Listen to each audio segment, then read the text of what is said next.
Hi നമസ്കാരം. അങ്ങനെ ഈ ഒരു സൈനിങ്ങോട് കൂടെ കേരള ബ്ലാസ്റ്റേഴ്സിൻ്റെ ഇപ്രാവശ്യത്തെ കലാപരിപാടികൾ അവസാനിച്ചു എന്നാണ് തോന്നുന്നുണ്ട്. കാരണം ഇനി സൈനിങ് ഉണ്ടാകാനുള്ള ചാൻസ് സാധ്യത കുറവാണ്. അപ്പോൾ ഈ ഒരു സ്പാനിഷ് സെൻറ്റർ ഫോർവേഡ് വിക്ടർ ബെർത്തോമിയോ അദ്ദേഹത്തെ സൈൻ ചെയ്ത് ബ്ലാസ്റ്റേഴ്സ്. പക്ഷേ അതിൽ ഒരു കാര്യം എടുത്ത് പറയാനുള്ളത് എന്താണെന്ന് വെച്ചാൽ നമ്മളെ പഴയ പ്ലെയറായിട്ടുള്ള ജോസു ഒരു കാര്യം ഇട്ടിട്ടുണ്ട്.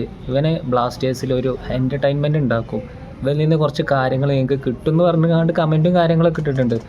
പക്ഷെ അതല്ല വിഷയം. അതിപ്പോൾ നമുക്ക് നോക്കേണ്ട കാര്യമില്ല. നമുക്ക് കളി തുടങ്ങിയാൽ മാത്രമേ എന്താ സംഭവിക്കുക എന്ന് പറയാൻ പറ്റുള്ളൂ. അപ്പോൾ കടലാസിൽ പുലിയാണ് കേട്ടോ ഈ പ്ലെയർ. ഈ ഒരു പ്ലെയറെ ഏറ്റവും വലിയ പ്രത്യേകതകൾ ഞാൻ കോപ്പിറൈറ്റ് പ്രശ്നം കാരണം അല്ലെങ്കിൽ വീഡിയോസും കാര്യങ്ങളൊക്കെ ഇതിൻ്റെ ഒപ്പം അപ്ലോഡ് സൈഡിൽ കൊടുത്തിരുന്നു. നമ്മൾ ചെറിയ പിക്ചേഴ്സും കാര്യങ്ങളൊക്കെ കൊടുക്കുന്നുണ്ട്. അതായത് സോഫ സ്കോർ നോക്കുമ്പോൾ 65 റേറ്റിംഗ് ആണ് ഈ ഒരു പ്ലെയർത്. സ്പെയിനിന് കഴിഞ്ഞ സീസണിൽ ഹോങ്കോങ് പ്രീമിയർ ലീഗിലാണ് കളിച്ചതെന്ന് തോന്നുന്നു. ഏകദേശം 12ഓളം ഗോള് 2 വർഷം കൊണ്ട് നേടിയിട്ടുണ്ട്. അപ്പോൾ നമ്മൾ ഇവിടെ വന്നുകൊണ്ട് ഇന്ത്യൻ സിറ്റുവേഷനിൽ കൂടെ എങ്ങനെ സെറ്റാവുമെന്ന് നോക്കണം. അതാണ് നമുക്ക് കാര്യമുള്ളത്. അല്ലാതെ ഇപ്പോൾ കഴിഞ്ഞ സീസണിൽ കുറേ ഗോൾ അടിച്ചുകൊണ്ട് നമുക്കത് നോക്കിയിട്ട് കാര്യമില്ലല്ലോ. അപ്പോൾ പറഞ്ഞു വരുന്നത് എന്താണെന്ന് വെച്ചാൽ ഈ പ്ലെയറുടെ ഏറ്റവും രണ്ടാമത്തെ പ്രത്യേകത എന്താണെന്ന് വെച്ചാൽ ഒന്നാമത്തെയും രണ്ടാമത്തെയും പ്രത്യേകത എനർജി, സ്റ്റാമിന, ഡ്രിബ്ലിങ്, അതേപോലെ തന്നെ ഫിനിഷിങ്. ഇതാണ് 4 പ്രത്യേകത കേട്ടോ. അത് കഴിഞ്ഞ് എന്ത് സംഭവം എന്ന് വെച്ചാൽ 90 മിനിറ്റും 30 മിനിറ്റ് എക്സ്ട്രാ ടൈമും സുഖമായിട്ട് കളിക്കും, ഒരു പ്രശ്നമില്ല. ചില പ്ലേയേഴ്സിന് 90 മിനിറ്റ് ആയി കഴിഞ്ഞാൽ ശ്വാസം മുട്ടൽ തുടങ്ങും. അതായത് കളിയാക്കില്ല, അതായത് ഒരു സ്റ്റാമിന ഡൗൺ ആവും. പക്ഷേ ഈ പ്ലെയർ സ്റ്റാമിന അടിപൊളിയാണ്. സോഫ സ്കോർ റേറ്റിംഗിൽ ഏറ്റവും എടുത്ത് കാണിക്കേണ്ടത് അതാണ് സ്റ്റാമിനയും പവർ ഇൻഡെക്സും. രണ്ടാമതെന്ന് പറഞ്ഞാൽ ഡ്രിബ്ലിങ്ങും, മൂന്നാമത് ഫിനിഷിങ്ങും. കാലിൽ പന്ത് കിട്ടിക്കഴിഞ്ഞാൽ അത് എങ്ങനെ ഗോളാക്കണമെന്ന് ഈ പ്ലെയർക്ക് പറഞ്ഞു കൊടുക്കേണ്ട ആവശ്യമില്ല എന്നാണ് സോഫ സ്കോർ പറയേണ്ടത്, ഞാൻ പറയേണ്ടതല്ല. കുറച്ച് പിക്ചേഴ്സും കാര്യങ്ങളൊക്കെ നമ്മൾ ഈ ഒരു വീഡിയോയുടെ ബാക്ക്ഗ്രൗണ്ട്സിൽ കൊടുക്കുന്നുണ്ട്.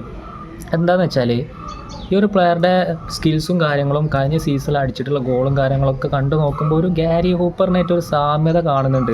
ഗാരി ഹൂപ്പർ ലെഫ്റ്റ് ഫൂട്ടായിരുന്നു, പക്ഷേ ഈ ഒരു പ്ലെയർ റൈറ്റ് ഫൂട്ടാണ്. അതായത് നിങ്ങൾക്ക് ഓർമ്മപ്പോഴും മറക്കാൻ സാധിക്കാത്ത ബ്ലാസ്റ്റേഴ്സ് ആരാധകർക്ക് ഓർമ്മയിൽ നിന്ന് മറക്കാൻ ഒരിക്കലും സമ്മതിക്കാത്ത ഒരു ഗോളുണ്ട് ഗാരി ഹൂപ്പർത്. നിങ്ങൾക്കറിയാം, അതായത് സെൻറ്ററിൽ നിന്ന് അടിച്ചിട്ടുള്ള ആ ഒരു ഗോള് അതെങ്ങനെ മറക്കാം. അപ്പോൾ അതേപോലെ ഒരു ഗോൾ ഈ പ്ലെയറും അടിച്ചിട്ടുണ്ട്.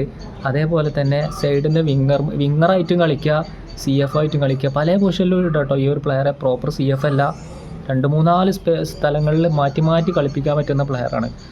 അപ്പോൾ ഈ പ്ലെയറെ പിന്നെ കാലിലേക്ക് പന്ത് കിട്ടിക്കഴിഞ്ഞാൽ 2, 3, 4 പ്ലേയേഴ്സിനെ ഡ്രിബിൾ ചെയ്തിട്ടാണ് അടിക്കുന്ന ഗോള്. അതായത് ഹൂപ്പറിൻ്റെ ആ ഒരു സാമ്യത കാണുന്നുണ്ട്. പിന്നെ ലോങ് റേഞ്ച് അടിക്കുന്നുണ്ട്.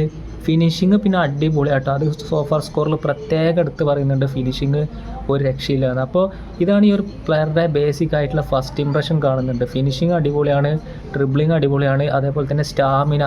ഈ ഒരു 3-4 കാര്യങ്ങളാണ് സോഫ സ്കോറിൽ എടുത്ത് കാണിക്കുന്നുള്ള 2-3-4 പ്രത്യേകതകൾ. ഈ പ്ലെയറുടെ ഏരിയൽ ഡുവൽസ് അടിപൊളി കേട്ടോ. അതായത് ഒരു ഹൈ ബോൾ വന്നു കഴിഞ്ഞാൽ ആ ബോള് ബാക്കിയുള്ള പ്ലേയേഴ്സിനൊക്കെ തട്ടി മാറ്റിയിട്ട് വീണ്ടെടുക്കാനുള്ള കഴിവുണ്ടല്ലോ, അത് നല്ലോണം ഉണ്ടെന്ന് സോഫ സ്കോർ പറയുന്നുണ്ട്. അപ്പോൾ എന്ത് പറഞ്ഞു കഴിഞ്ഞാലും ബാക്കിയുള്ള പ്ലേയേഴ്സിനൊക്കെ സ്ട്രഗിൾ ചെയ്ത് ആ ഒരു സ്റ്റാമിനയും അഗ്രഷനും കാര്യങ്ങളൊക്കെ ഈ ഒരു പ്ലെയർക്ക് കൂടുതലാണ്. 32 വയസ്സാണ് ഓർമ്മ ശരിയാണെങ്കിൽ. അപ്പോൾ ഈ ഒരു പ്ലെയർ ബ്ലാസ്റ്റേഴ്സിൽ വന്നിട്ട് ഒരു ചരിത്രം ഉണ്ടാക്കുമെന്നാണ് ഹോസ് പറയുന്നത്. ഹോസ് എന്തോ കമൻറ്റും കാര്യങ്ങളൊക്കെ ഇട്ടിട്ടുണ്ട്. പ്ലെയറുടെ ഹൈലൈറ്റ്സും സ്കിൽസും കാര്യങ്ങളൊക്കെ കാണുമ്പോഴും അങ്ങനത്തെ ഒരു ടൈപ്പ് കളിയാണ്. അതായത് ഒരു അഗ്രസീവ് കളി, പ്ലേയേഴ്സിനെ ഡ്രിബിൾ ചെയ്തിട്ടൊക്കെ അടിച്ച് കയറ്റേണ്ട ഒരു കളിയാണ് ഈ ഒരു പ്ലെയർത് കാണുന്നുള്ളത്. ഇനി എങ്ങനെ ആവുമെന്ന് നമുക്ക് ഈ ഒരു കളി തുടങ്ങിയാൽ മാത്രമേ പറയാൻ സാധിക്കുള്ളൂ. അതായത് ദീമിയൊക്കെ ഉണ്ടല്ലോ, ദീമിയൊക്കെ എന്ന് പറഞ്ഞാൽ പ്രോപ്പർ സ്ട്രൈക്കറായിരുന്നു. അതേപോലെ അല്ല, മൊത്തത്തിലൊരു ഓവറോൾ സ്ട്രൈക്കറാണ് ഈ ഒരു ബെർത്തോമിയോ എന്ന് പറഞ്ഞിട്ടുള്ള പ്ലെയർ. എന്തെന്നായാലും കളി തുടങ്ങുമ്പോൾ നമുക്ക് നോക്കി നോക്കാം എങ്ങനെയാവും കളി, അത്രയല്ലേ പറയാൻ സാധിക്കുള്ളൂ. ഓക്കെ, എന്നാൽ നിങ്ങൾ ചാനലൊന്ന് സബ്സ്ക്രൈബ് ചെയ്യുക, നോട്ടിഫിക്കേഷൻ ഒന്ന് എനേബിൾ ചെയ്ത് വെക്കാം കേട്ടോ. ഓക്കെ.